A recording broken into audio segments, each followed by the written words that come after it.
So we want to again welcome you today. This online speaker series features highly accomplished UA alumni. I'm Melinda Burke, and I'm delighted to be here today. I'm president of the Alumni Association, and I'm so happy to welcome Baer to our session. And I'm really delighted to be able to introduce him to you now. Jay has spent 23 years in digital marketing. He's consulted for more than 700 companies, including 32 of the Fortune 500. His current firm, Convince and Convert, provides digital marketing advice and online customer service to some of the world's biggest organizations like United Nations, Allstate, Cisco, and Cabela's. Convince and Convert is the 5th multi-million-dollar company that Jay has started from scratch. Before his move into digital marketing in 1994, he was a brand marketer and a political consultant with major roles in state, federal, and presidential electoral campaigns. Jay is also a New York Times best-selling author of 5 books, most recently Hug Your Haters, one that I've enjoyed, which is Utility. He's an avid tequila collector. You may have a question about that, as well as a certified barbecue judge. And it goes without saying, he's an avid Wildcat fan. So we're here today to learn more about Jay's background and a few of his secrets to success. So please join me in welcoming Jay Baer to Cats in the Corner office. So hello, welcome. Melinda, thanks so much. Fantastic to be here. Truly honored to be a part of the program. I am, in truth, not in a corner office. I'm not even in my office. I'm in a very small conference room across the street from the Las Vegas airport, on the road this week, giving a speech, getting ready to head back home. But we are making it do. This artificial plant is serving us very well here. So we are pretending to be in the corner office, and I'm psyched to have this conversation. That's awesome. We're so glad you're here. And I'd never guess. You look like you're in a corner office. So tell me, what have you been doing in Vegas?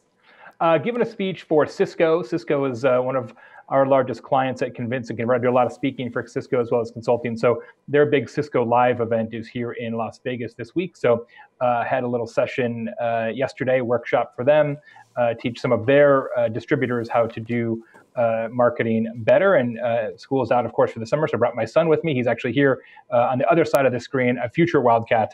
He'll be heading into his sophomore year of high school this fall. Awesome. Well, let's start with your experience as a Wildcat, if you would. Take us back and tell us a bit about your time as a student at the U of A, and how do you think the experience here shaped your career?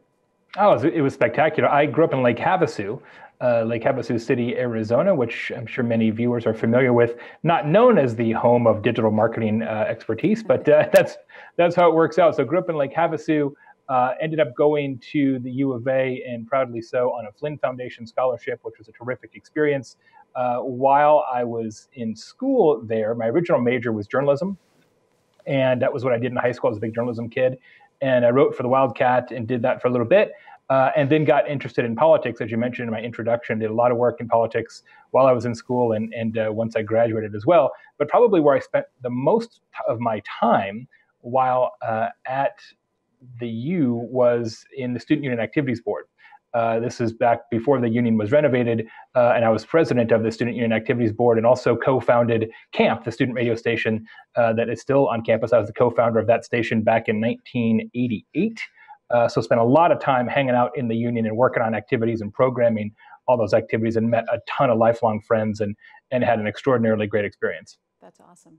So what were your career goals as you looked towards political science? What did you think you would do? So when my very first day at school, and of course the campus, the entire student population was larger than the population of my hometown. So it was quite a change to go from Lake Havasu City, which was even smaller then than it is now, to the University of Arizona. It was kind of a shock to the system. But my very first day, first class, was an honors section of Introduction to Political Science. Had an extraordinarily great professor, Dr. Jim Todd, who's now at the University of Virginia. And I met my wife first day, first class. And I knew right then, like, we're getting married. She did not know that. It took her quite a while to come around to that concept. But I imagine I eventually convinced her that we should go out, and the rest is history. We've been together now for almost 25 years. So that is really terrific. But I wanted to be a journalism major. I wanted to work for the Washington Post and do investigative journalism. I had watched All the President's Men about 37 times at that point, and that's what I wanted to do. But once I got interested in politics, one of the sections in that initial political science class I took was about electoral politics and in political campaigns and campaigns as marketing. And it just fascinated me. The whole premise of using marketing and advertising communications principles to get somebody elected was just amazing to me. And I really took to it like a duck to water. And so did lots of internships while I was at the University of Arizona in campaign politics. And when I graduated, I went into electoral politics and did that for a little while. So tell us about those first couple of years out of school. How did you decide where to start? Was that your perfect job? What were those first couple of years like? It was literally a seamless transition. I interned after my freshman year for a firm in Phoenix called, at the time, Nelson, Ralston Robb, which is a noteworthy public affairs and political consulting firm. Interned there after my freshman year, interned there after my sophomore year. My junior year summer, I went abroad, and then when I graduated, I went right back to that firm. So I'd interned there twice, and they hired me right out of school. And so I finished school, got my diploma, and started the next Monday in the office. So there was literally no break, no gap, just rolled in and started working. So that was perhaps a little bit atypical, but it felt very comfortable to me because I already knew the people, knew the work, had been at that place for quite a while. So I kind of came out of the box hot in terms of my work experience. That's awesome. So we'll probably touch on this later, but my guess is that internship was really important to your... Changed my entire life. Did it really? Literally changed the entire trajectory of my life. Met many people, had some terrific managers there, learned so many things, really got me into electoral politics as well as public relations and other marketing disciplines, which then set me up for all the things I've done subsequently. And without that internship, which was actually garnered for me by a professor there, Dr. Hank Kensky, who's since passed away, but he was my advisor while I was at the University of Arizona, my faculty advisor, and he's the one who got me that internship, which then begat. And it's all one chain from this point of ignition way back in 1987. That's awesome. That is incredible. So as we move through here, we may be mixing some of your career experience with some of your career advice, or college experience with career advice, but it sounds like mentoring was important as well as you were launching yourself from college. I've been so fortunate, and a lot of it's just luck, that in many jobs that I have had before I started my own firms, I had extraordinarily great managers, not just good and capable managers, but world-class, amazing managers who not only were extraordinarily smart and strategic, but were incredibly deft at how they handle people and situations. And I tried to learn as much as possible from each of those individuals and try to incorporate some of those learnings into what I do today with my own staff and with my clients. There's some people out there. I think there's a good sports analogy here. There's lots of people who are coaches who are partially good coaches because they had good coaching. And I feel like that is really the case with me. I was incredibly lucky to have been employed by some truly exceptional leaders. And I just try to take a little bit from each of them and roll it into my own approach. So I've heard it said that the luckiest people generally are the ones that are the most prepared. So, can you talk a little bit about how were you so lucky? What were you doing that actually generated that good luck for you? Well, one of the things that I learned early on, partially just coming from a small town, partially being involved in a lot of activities on campus, having a terrific faculty advisor, is just the importance of relationships. And I knew a lot of people and was able to leverage a lot of those relationships into other circumstances. And so, as I said, I got this internship because of my relationship with a faculty member on campus.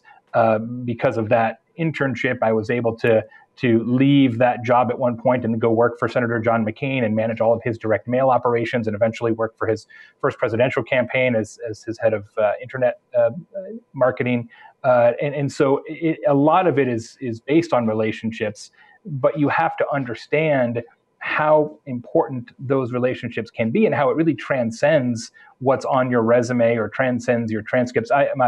My daughter, who's not with me here today, is actually in Montreal right now doing an internship with a public relations firm there. She's going to be a senior in high school next year. And people are like, I can't believe she's already doing a professional internship when she's in high school. I said, well, she's not going to learn that much, but the relationship she makes and learning how to make relationships and what to do with them will serve her for the rest of her life. And I find that current students and young alumni, in many cases, don't think of that quite as much as certainly we did, partially because everybody's got their nose in their phone all the time, that their relationships are asynchronous, technology enabled through messaging apps and things like that. There's not as much, let's sit down and build a face-to-face relationship with people. And I think the students who can understand how that works will have a real advantage over their peers. Yeah, that's great advice. And since you've opened the door a little bit to social media and relationships developed through other forms, can you take us then a little bit further into your career? How did you make that transition and get into marketing? So I was in politics, as I mentioned, and was in that business for a few years, but it's a tough gig. And it was tough then, it's way tougher now. But being a professional political consultant is a very hard job, and it's very seasonal. And when it is the season, you are working an extraordinary amount of hours, and then when it's not the season, it's less. And so it's not a great job for somebody who has a family. And so I thought, maybe there's an easier way. And I figured if I can get somebody elected, I could sell soup or cars or what have you. And so I decided to shift from political consulting to traditional marketing. And so I went to work for Waste Management, the environmental services company. And so my job for a while was marketing for waste management and also doing landfill tours. So I can tell you, Melinda, so much about landfill construction that if you'd care to know, I'd be happy to wax poetic on the joys of 7-layer landfill construction. So I did that for a while. Our next conversation, next episode. Yeah, the next episode. So I did that for a while, and then I worked for the state as a spokesperson for a very short period of time. I was the spokesman for the Arizona Department of Juvenile Corrections. So my job there was essentially to give tours of Arizona's juvenile prison system, which was not great. It was not a particularly fun job. And so I was only there for a short time. And some friends of mine who I'd met at the University of Arizona, in fact, a dear friend of mine who was on the Student Union Activities Board with me, he and another friend had started the very first internet company in Arizona. This is 1993. It was called Internet Direct, and they were putting people on the internet back when it was like, the modems and the big floppy disks and all that jazz. And so they'd started the first company. So we had beers one night in Phoenix, and they said, this internet company that we started is getting kind of big, and we don't know anything about marketing. And I said, well, that's fine, because when you say the word internet, I don't actually know what that word means, really. I'd never been on the internet. I'd been on AOL a couple of times, as many people had. But I said, you know what? I will do anything to not give another tour of this prison. So I walked in the next day and quit and started a job as the vice president of marketing for an internet company, having never actually been on the internet, which makes a very interesting first day of work for sure. Wow. So that speaks a little bit to your willingness to take risks? Very much so. And I've always been that way and have ever since. If I feel like it makes sense, I will jump in, but I don't get myself wrapped around the axle, paralyzed by choice, and I figure if it's wrong, you can always fix it. But if you never try it, then you never have the opportunity for the upside either. And so, definitely a high appetite for risk, partially because I come from a long line of entrepreneurs. My family has been self-employed in one way or the other for like 8 generations. And so I think it was sort of bred into me from a young age that ultimately you go do your own thing. You work for yourself. That's awesome. Yeah. So you truly saw the internet develop in the 90s. Oh, sure. Yeah, when I started, it was before Yahoo, before browsers. We didn't have browsers in the classic sense. Everything was command line. And it all happened very, very quickly after I was there. I was there for about 2 years, and it really kind of catapulted. And then I left there after a couple of years to start a company in partnership with Channel 3 Television in Phoenix called azfamily.com, which is a very large local website. We also did internet access website design way back early in those days. And so I spent many years working with the Channel 3 team and Phoenix Magazine and KEZ Radio and their whole media conglomerate. And it was an extraordinarily great opportunity. I mean, I started, and they said, I walked in and I said, okay, what do we want to do? And they said, get us in the internet business. I said, okay, where's the strategic plan? They said, you got to figure that out. So I got a desk and a phone and orders to get us in the internet business. That was the extent of my training. So off we went. Wow. And so you've been working in digital marketing for over 20 years.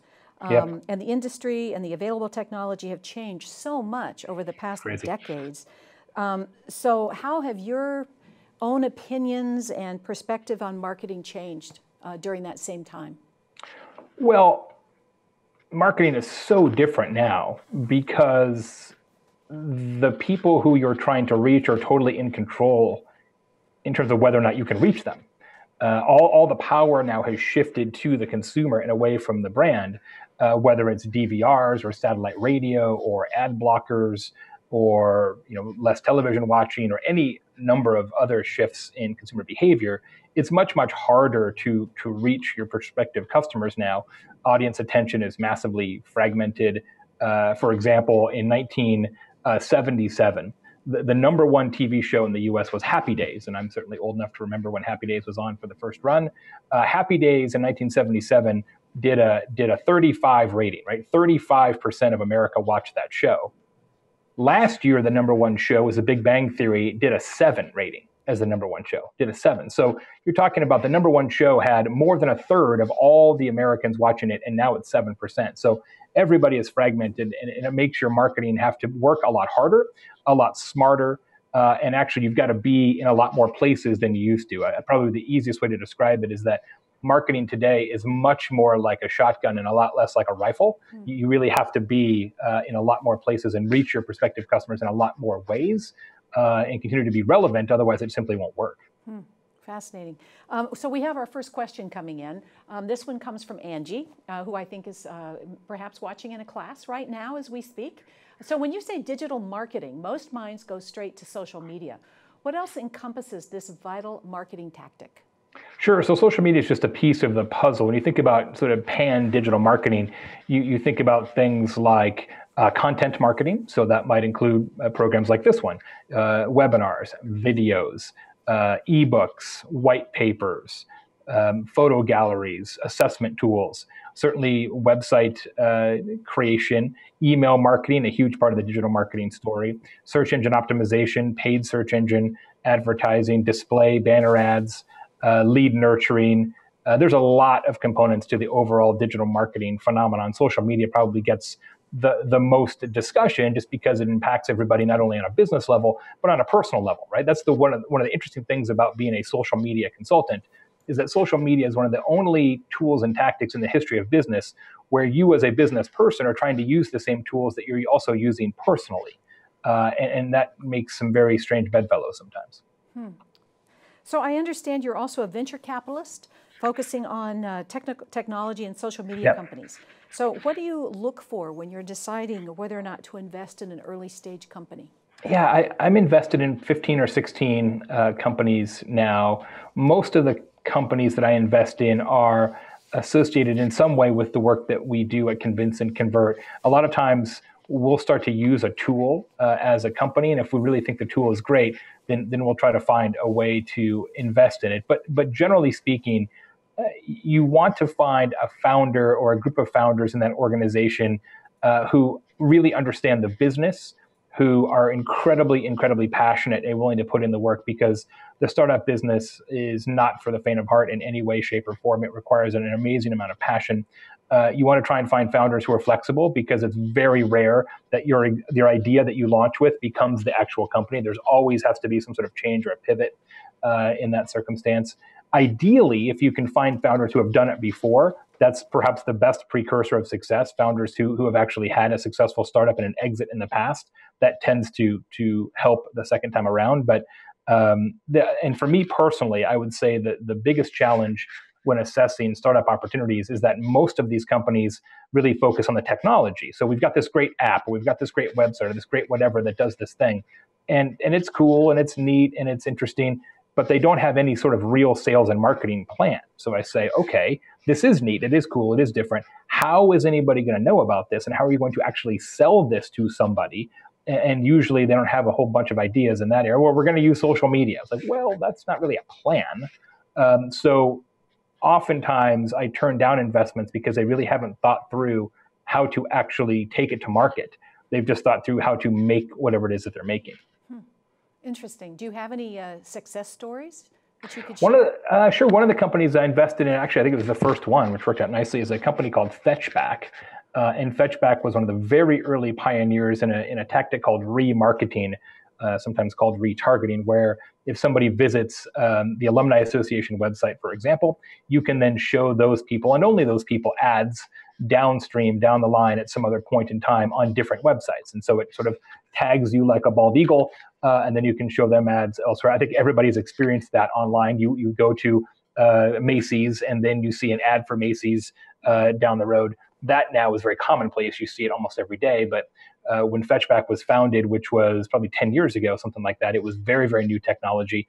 And I invested in that company, and it was sold to eBay within 2 or 3 years for a nice return. So that was a good one. That's awesome. Okay, we have another question coming in from Ben. This one is, do you see interactive marketing transitioning to a more programmatic ad buying strategy as opportunity emerges? Absolutely. I think you're going to end up with two pieces to the business.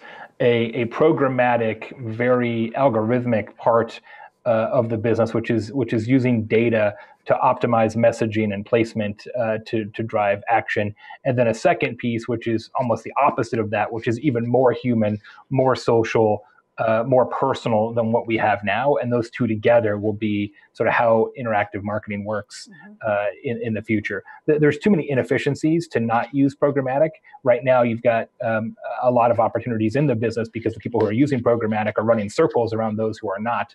And eventually, everybody will have to use it in order to actually be effective. Great, thank you. Here we have Patrick, who's a 2010 alum. You're the most retweeted digital marketer in the world. What advice do you have for people when it comes to online personal branding? Great. That's not exactly true. I am the most retweeted person in the world among digital marketers. Oh, okay. So it's almost true, but not quite. I just want to make sure we're accurate on it. Well, there's lots of different ways to do that, but I would say one, train yourself to communicate in short pieces, right? It's be snackable in terms of your expertise. There's no such thing as too short anymore, first. And the second thing I would say is be consistent. I created 5 blog posts a week every week for years and years and years. Today we publish 12 a week on my site. I write 2 of them, but we publish 12. Success, I think, in personal branding is based on perspiration, not inspiration. And the mistake that a lot of people make is, I'm not going to create content, I'm not going to make a video or write a blog post or what have you until I'm inspired or until I feel it. And that's not going to work. If you subscribe to a magazine, let's say you subscribe to Sports Illustrated, even if it's a slow week in sports, they still publish a magazine, right? You get the magazine every week, even if it's not as interesting as the week before. You have to take the same approach to thought leadership and personal branding. You have to create a calendar, literally a calendar, and you have to adhere to that calendar, and you have to do it over and over and over and over and over and over again for years. Yeah, that's a great thought. Perspiration, not inspiration. Sounds like that's important in building careers as well. Well, look, I mean, the good news about modern times is that you can create awareness much more quickly than you used to be able to. But in order to capitalize on that awareness and build something of real value out of it, takes a really long time. And one of the things that's frustrating to me is you get people say, well, I've been doing X, I've been writing a blog or doing videos or doing a podcast or whatever for 6 months, and it's really not working yet. And I'm like, 6 months? 6 months? I've been doing this for 25 years. Get back to me in 2 years and then we'll see. You've just got to give it more time. Oh, that's great. Okay, here's a question from Callie. What is the best way to market a small business online? The best way to market a small business online is to turn your customers into volunteer marketers, to deliver such an extraordinary experience, to exceed expectations at every turn that your customers can't help themselves but to tell their friends about how fantastic you are. Small businesses in particular don't think inside out enough. They're always trying to say, how do we get more customers? And instead, they ought to focus on their current customers and how to get those current customers to tell their friends. That sounds a little bit like the book Utility in terms of creating value for your customer, solving their problem. Could you talk a little bit about not just that book, but also your foray as an author into publishing so many very successful books? Yeah, thanks. I started writing my blog, which is still at convinceandconvert.com, in 2008. And as I mentioned a moment ago, I was writing 4 or 5 posts a week for a while, and it started to get a little bit popular within digital marketing and marketing circles. And I got a call from a book publisher who said, "Hey, I heard from one of our current authors that you're thinking about writing a book. Is that true? And would you like to publish it with us?" And I thought, well, that's nice. And so I did. And that was my first book, called The Now Revolution, which was about social media and social business. And that went well. And then I wrote another one and another one and another one and another one, and just signed a deal this week to write my 6th book, which for me works really well, because the things that I see as a consultant, I can identify patterns and then turn those patterns into a book. And then the book creates speaking opportunities, and then speaking opportunities creates consulting clients. So the whole thing is actually a circle from a business perspective. Utility, which is spelled Y-O utility, as you can probably see on the screen. Utility is about creating marketing that is so useful people would pay for it. It's about creating marketing that your customers actually want to receive, instead of what we've been doing for generations, which is creating marketing that customers simply tolerate. And one of the best ways to break through the enormous clutter that all businesses are faced with today is to create things that customers actually appreciate and want. Now, it requires some trust, because you have to trust that if you give something of value away for free, that those customers will reward you for that eventually. And not every company is sort of psychologically or culturally prepared to do that. But those who are finding a ton of success with it. It's one of the most gratifying things that have ever happened to me in my career. The fact that utility not only was a New York Times bestseller, but that principle of utility is part of the marketing program of hundreds, if not thousands, of businesses now all over the world, which is really amazing. Do you have an example or a case you could share with us? Sure. Oh, a million. Let's see. What's a good example? I think probably the best example is from my friend Marcus Sheridan. Marcus actually wrote the foreword to the book, and I'll tell you his story quickly. So Marcus used to be the co-owner of a business called River Pools and Spas in Virginia, and they almost went out of business. They were one pay period away from closing the doors, laying off 30 or 40 employees, because in the height of the economic downturn, this is about 2009, they just couldn't get anybody to buy a swimming pool. And of course, if you don't have enough money to pay your mortgage, you don't want a new swimming pool at that point. And so they were in big trouble. And so, well, what are we going to do? And so they said, well, what if we just created, information that customers really care about? And so they sat down and they created a blog, and they wrote 400 blog posts. And every single blog post was an answer to a question that somebody had actually asked them before. They already knew all the answers. It's just that they'd always given them away on the phone or face-to-face. They said, well, let's just give this all away. Let's just be the most useful, the most educational website in the world about swimming pools. And so they did. Now they have well over 1,000 blog posts. They massively survived, expanded the company 3 or 4-fold. And today they get more website traffic than any other swimming pool company in the world. Not because they're the best builders of swimming pools, and they're good for sure, they're not the best, but they are undoubtedly the best teachers about swimming pools in the world, which is the secret to their success. And today, Melinda, if you go to their website, riverpoolsandspas.com, the average customer reads 105 pages of their website before clicking Contact Us. Wow. 105 pages. That's amazing. Yeah, that is amazing.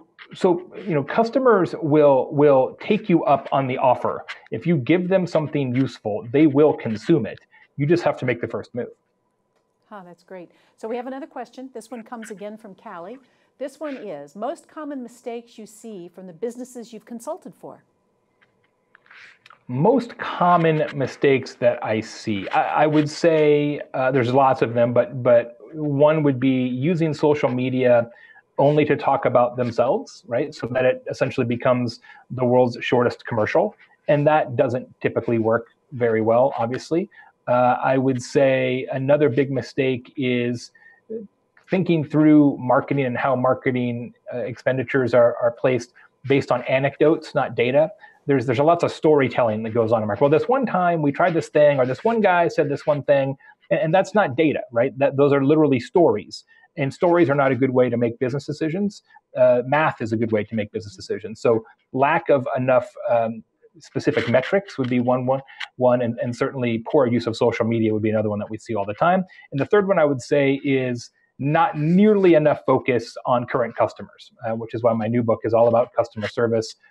Here's a little stat to frame this up. Each year, we spend approximately $500 billion worldwide on marketing, and we spend $9 billion on customer service. That doesn't make any sense, actually, right? That is way out of alignment.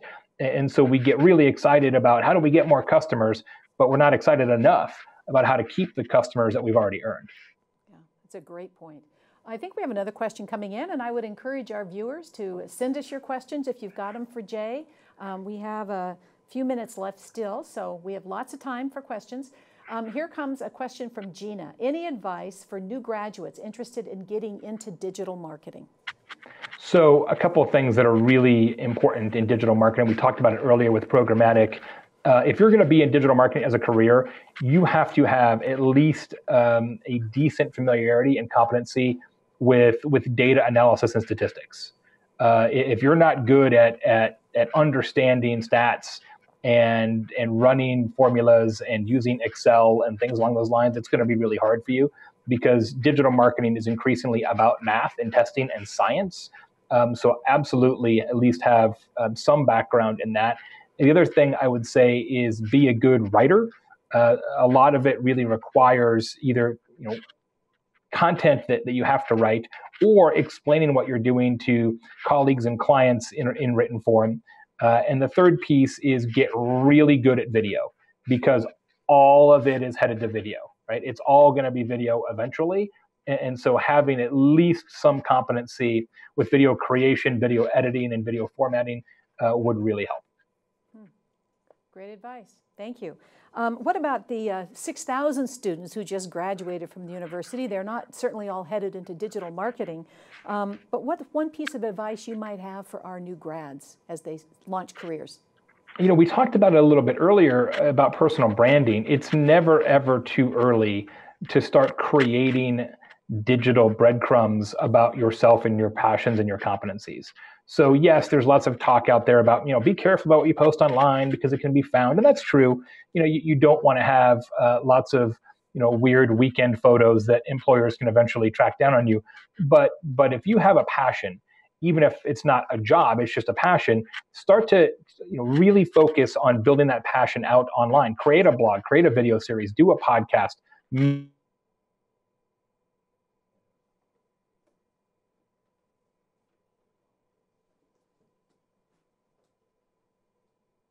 And if I've got a bunch of different candidates, but I know one has a podcast on growing prize-winning roses, and the other ones don't have any of those kind of things, I'm going to remember the rose person. So don't be afraid to create content and keep at it, even if it's not aligned with your professional goals. That's great. We have another question coming from Callie. I want to thank you, Callie. You've sent us some great questions. Here's one more. How do you transition between journalism and marketing? And do you suggest perhaps that a master's degree in marketing would be a good idea for a career in marketing? You don't need a master's degree in marketing to have a career in marketing. I don't even have a bachelor's degree in marketing. I have a bachelor's degree in political science. So it's not required. But you raise a very interesting point, and it's a big trend in my industry now in the content marketing business, where either former journalists or people with journalism background are being hired as content marketers to do brand journalism, the kind of thing where you go work for a company and your job is to do videos about the company, to write blog posts about the company, to publish a magazine about the company. So a lot of the skills that are taught in journalism or media arts, things along those lines, are now being used by companies in a marketing context. Very, very popular trend. In fact, you see lots of former newspaper reporters and even television talent who used to actually have jobs in that field now moving into similar positions with companies to tell those company stories. So there's a lot of conversation around the communications and what's happening in the communications field. Can you talk about the confluence of communications with marketing and branding? Is there a synergy between the two? Do you use one to inform the other? It sounds like they really go hand in hand. Oh, absolutely. And that confluence is exactly right. You nailed it. In the work that we do for universities, and there are a few higher ed institutions that we consult for, Indiana University in my current hometown of Bloomington, Indiana. We also work for that school up north, which I won't mention here on the video. And it's amazing to me how we're in 2016, and we still have in many universities an advertising department, a marketing department, a communications department, a journalism department. And I understand the historical basis why those are all separate, but in the real world, that's crazy. That's not how it actually works, right? There is the future of marketing is lots and lots of generalists who know lots of things, who can do lots of things, who are sort of a Swiss Army knife. Lots of journalists and a few incredibly specific specialists. So the bulk of marketing personnel are going to have to know about content marketing and communications and measurement and social and email and all these different pieces. And then you're going to have a few people in each company who are so incredibly specialized, they just focus on one thing.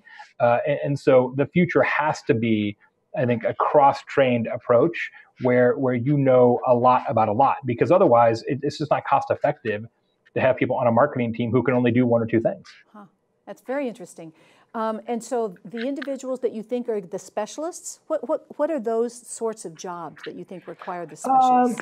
I mean, hardcore analytics, right? So most companies have individuals who just do the data science side of it. And at scale, you kind of have to have specialists do that. So you have some analytics specialists. In some cases, you may have media relations specialists who work with the press, not because that's necessarily a specialized skill set, but the relationships are accrued more on the individual basis. So typically, you've got people who really focus just on media relations, influencer relations, analyst relations, things along those lines.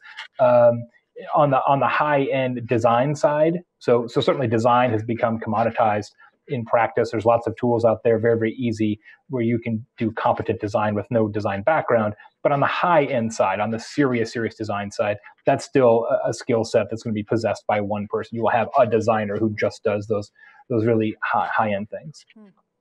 That's very interesting.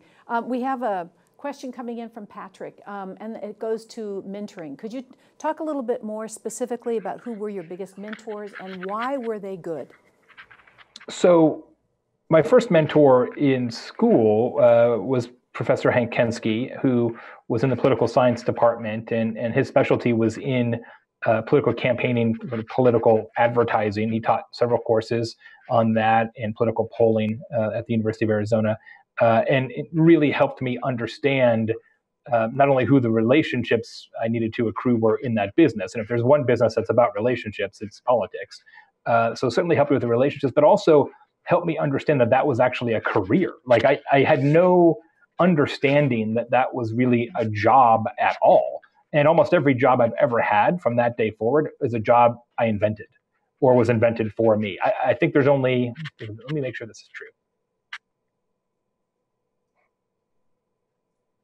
I think once I left that firm when I was 22, that every job I've had since is a job that I either invented or is invented for me. And so part of what mentors can help you with is to understand what's possible, to understand that you don't necessarily have to fill a box on an org chart, that you can bring a set of skills and a set of opportunities to kind of create your own path. I would say the other real important mentor that I had when I was young was a guy by the name of John Labella. And John was the regional manager for waste management when I was there in the trash business. And he was such an incredible manager, probably the best natural manager I've ever seen. He worked with all the salespeople and the marketers and the executives, but also we had a fleet of hundreds of guys, almost all men, who drove trash trucks and picked up the portable toilet trucks, the portalettes and all that. And you want to talk about a different group of characters, and his ability to operate with all these different people, with the executives and with the drivers, and have relationships with everybody in the organization, regardless of their economic background, regardless of their job title, had a tremendous impact on me. And I took a lot away from that. And the best mentors are those that don't necessarily lecture you. They just shut up and let you observe and let you take it away in your own way. That's great. Have some of those individuals been mentors throughout your career? Do you find that you go back to individuals, or do you find a mentor? Sometimes, yeah. So I think it's more evolutionary. As my career shifts and changes, you get new mentors along the way. So now I spend about half of my time as a professional speaker.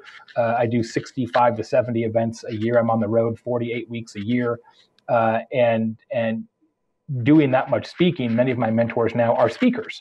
Are speakers who have been in the business for 20 or 30 years and taught me everything about the speaking business. In fact, I just, in 2 weeks from today, actually, I get my certified speaking professionals designation, which is the highest designation in the speaking business, which is a big deal in my business. And that never would have happened without those mentors. Now, 10, 20 years ago, when I was doing politics or landfills or even, early stage internet stuff, it would have been a different crew. So I try to not actively do this, but it sort of just works out. Every 4 to 5 years, you try and pick up 2 or 3 new people who can really help you. Great advice. Well, I have another question. This one comes from Ben. People sometimes have unrealistic expectations for a digital campaign. So how do you explain or define success to a client? It's a great point, Ben. The best way to do it is to have the client sort of admit to what success will look like before you start. So what we always try and do, and I've been doing this for many, many, many years, is we don't really start anything until we say, okay, we all agree that this is how we're keeping score, right? We all agree that this is the mathematical framework that we're using. We all agree that this would constitute success. What typically happens is campaigns get launched and created, and then after the fact, you sit down and say, how did it go? And then people start talking about the numbers. And that's like pinstriping a car once it's already moving. It's possible, but not likely to succeed. And so the best path forward is to make sure that nothing happens until everybody agrees on how score is going to be kept. Great advice. Let's see, do we have anything else? Any more questions? I've got one, I think, on events. We had one coming up on the best way. Do you have that one to pull up there? The best way to market an event. Do you do any digital marketing of events? Yeah, especially, well, 2 different things. So as I mentioned, I speak at tons and tons of events. And so part of my role as a speaker is to try and help sell tickets for the events where I'm going to participate, of course. I also do a lot of webinars. I probably do 20 to 25 webinars a year, and we promote those extensively. And so the best way to promote an event is to promote an event in a lot of different ways, right? There is no one answer. I'll just give you an example. So I'm doing a webinar in 2 weeks, 27th, I think, something like that, with a company called Workfront, which has an amazing software suite for marketers. They're based in Utah, really great company. They do some sponsorship work with my organization. And so for that webinar, we're doing teaser videos, which we'll promote. We're doing emails to our audience. We have pop-up ads on our website, and we get 300 and something thousand people a month come to our site. Social media outreach, of course. After the video, we'll take the slides and put it on SlideShare. We'll write a blog post, put it on our site, write another blog post, put it on LinkedIn, write another blog post, put it on Medium. And so there's a principle that we use a lot in our business called atomization. And the atomization principle says that for every sort of big idea you have, a video or Cats in the Corner Office or a webinar, for every big idea, you actually take that big idea and break it up into lots of smaller executions of that idea, and then spread those executions in as many places as possible, in different social channels, on different websites.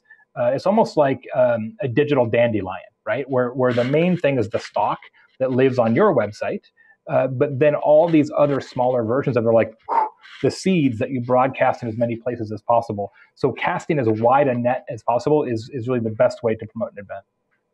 Awesome. Okay, so what advice might you have for professionals who are thinking about striking out on their own, as you did?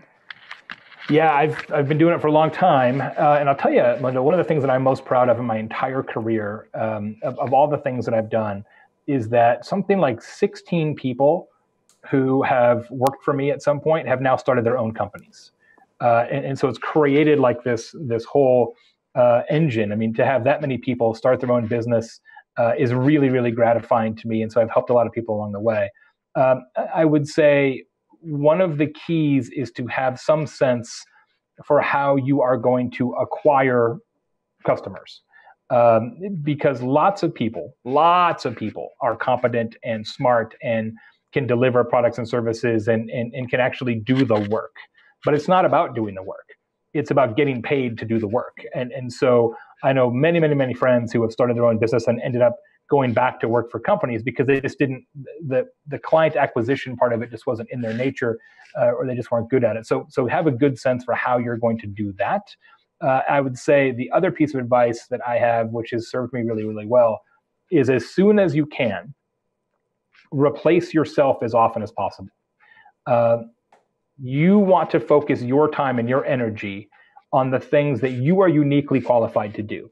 And every time you spend a half hour, an hour, or 2 hours, or 4 hours on something that somebody else could have done for $10 an hour as a virtual assistant, you are literally wasting your time. You are limiting your own growth. You're limiting your own income. So I have a flotilla of virtual assistants that work with me doing all kinds of things so that I can do this, which is what I'm uniquely qualified to do. I can give speeches, I can write books, the things that only I can do, that's what I spend my time doing. And all the other things, I've replaced myself in those areas. And the third thing I'll say, it's especially when you're starting out, the most important word is no, not yes. Your tendency when you first start out is to always say yes because you want the money. You're like, hey, I got to get paid. I got to keep the lights on. I got to feed my kids, whatever. And so the tendency, somebody says, well, I know this isn't exactly what you do, but could you do this thing? And you're like, yeah, sure, I'll do that. I'll do anything. I'll paint houses. I'll wash cars, whatever. But every time you do that, every time you stray from your plan, it delays actually getting good at what it is that you're trying to do. And so it's hard. It's really hard, but try to have the courage to say no and stay focused on what it is that you're trying to accomplish eventually and not chase short-term dollars for projects that aren't right for you. Oh, that is great advice, Jay. Thank you. As you look back on your career, are there some campaigns that you would say were your favorite, either because you enjoyed them or they were the most successful? Couple of highlights? Oh, I don't know. I would say some things that I'm just really gratified that we got to work on. So I think you mentioned my introduction. We did a lot of social media strategy over the last year for the United Nations. And the division of the UN that we work with is called FAO. It's the Food and Agriculture Organization. And their goal, their mission is to eradicate world hunger, right? Which is it's a pretty heady mission statement, right? And so to have the opportunity to work with them, and they're a terrific organization, really smart, and even contribute to that in any small way is really gratifying. And we've had so many interesting clients. We're working on one right now with the Grand Ole Opry. So you may be familiar with that show and that brand out of Nashville, and helping them use social media more effectively. It's just really fun, interesting. Almost all of the clients that we work with now are noteworthy or interesting in some way. And to me, that's the definition of success. Like, I've done a lot of things and whatever. People ask me, or I have been asked in the past, like, well, how do you define success? And I'll tell you how I define it, which is that I spend every hour of every day only on things that I want to spend time on. And we only work for clients we want to work with. Like, we never take a client because we have to. We only take clients because we want to. And to me, there is no better place to be. Like, that's it. That's, you like drop the mic and like, okay, we're done. We take things that we like. That's awesome. Well, so speaking of things you like, I have a question coming from Nikki. This question is, what are your favorite digital tools to use for marketing? Well, there are quite literally 5,000 digital tools now for marketing. I'll pick out a few that we use consistently at Convince and Convert. I'm a big fan of Buffer. Buffer is a tool used to add efficiency to your social media posting. I'm also an investor in that company. Big fan of those guys. We use a tool called Rival IQ a lot at Convince and Convert. Rival IQ allows you to measure your social media effectiveness versus your competitors and learn a lot of interesting insights about what's happening there. That's a really good one. We also use a tool called CoSchedule. CoSchedule helps you plan and calendar out what you're doing in social media and other places. That's a really handy one as well. So I like those three for sure. Very good. let's see, I think do we have one more? We have one more coming up, so we're going to wait just a second for that. We're down to about 5 more minutes, and I do want to give us time to talk about your book, Hug Your Haters. That's the one I just downloaded and just started reading, so I want to give you a chance to talk a bit about that. We just sold about 20 minutes ago, or about 20 minutes before we started, we just sold the Russian translation rights for Hug Your Haters. So if you want to maybe not finish it now and wait and download it in Russian, you can do that if you want to show off. At first, I have to learn Russian, so that'll be the next couple of years. I'll work on that. Perfect. Let's see, Tom, we have one more question. Here it comes, and it's coming from Ben. Lots of buzz and mobile around. Let me start over. Lots of buzz around mobile social. Is neglecting, I'm having a hard time reading Tom's writing, sorry here. Is neglecting other channels a mistake? Got it. Well, let me take that in 2 different ways. Social is not the entree. Social is an ingredient. So people who say all we need is social media to accomplish our communication objectives, that's not true. So do not ignore other things and only go with social. And I say that as a social media consultant. The same is true of mobile. Mobile is, of course, massively important and more so every day. But even if you look at organizations that are manifestly mobile, where the significant percentage of their audience is interacting with them on a mobile device, it's still, in most cases, 60 to 72%, something like that, mobile would be really, really high. So you still have 1/3 of your audience is not mobile. So yeah, I would not say we only need social and mobile and let's only worry about that, because it just doesn't statistically make sense. Now, someday you may be able to only focus on those, but that day is not here yet. Okay, awesome. So in the time that remains, could you just tell me why you would want to hug your haters? Well, here's the thing. Most companies think they're good at customer service, but they're not. And I did tons of research for that book, for Hug Your Haters, tons of first-person research, partnered with a huge company and really looked at the science of complaint, who complains and where they complain and why and how. And what we found was pretty interesting. First we found that 1/3 of all customer complaints are never answered. 1/3 of customer complaints are never answered. And so we talked to customers and we said, okay, well, what happens if that occurs? It turns out when you complain and you don't hear back, it decreases your customer advocacy significantly, and the chances of you ever buying from that company again fall to almost zero, right? You essentially, as a business, are taking a bad situation, making it worse. You are locking in your losses, right? You're like, well, we're going to kiss that customer goodbye forever. See you later. Conversely, when a customer complains and the business answers it, doesn't necessarily solve the problem, just acknowledges the customer's complaint, it increases customer advocacy significantly. And the chances of that customer comes back go way, way, way, way up. So mathematically, there are tons of reasons why you should be investing more time and people into answering every customer complaint in every channel every time, instead of what most businesses do, which is they answer some customer complaints in some channels when they get around to it. So how does a company, I mean, that sounds like it would be very time intensive. It's a reallocation of resources. It's really making this a priority. Do less marketing. Spend less money on marketing and more money on customer service. Even a 5% increase in customer retention can increase profits by more than 25% because you get a multiplier effect there. It makes your marketing work smarter and harder, longer customer loyalty, higher lifetime value, all those kind of things. And so it pays off in a huge multiple when you keep your customers longer. Very good. I look forward to getting through the book. I'm just in the first chapter, so I look forward to finishing this. We have, I think, a couple of minutes. So the last thing I want to ask you, since you speak to groups all the time, are there questions that you would like to get that we didn't give you today? I haven't got any questions about barbecue or tequila, which always surprises me. I became a tequila aficionado while living in Arizona, of course. It's much closer to the border, as we all know. A little bit harder to be a tequila collector in Indiana, I have to admit. I do the best I can. More of a mail order tequila guy at this point.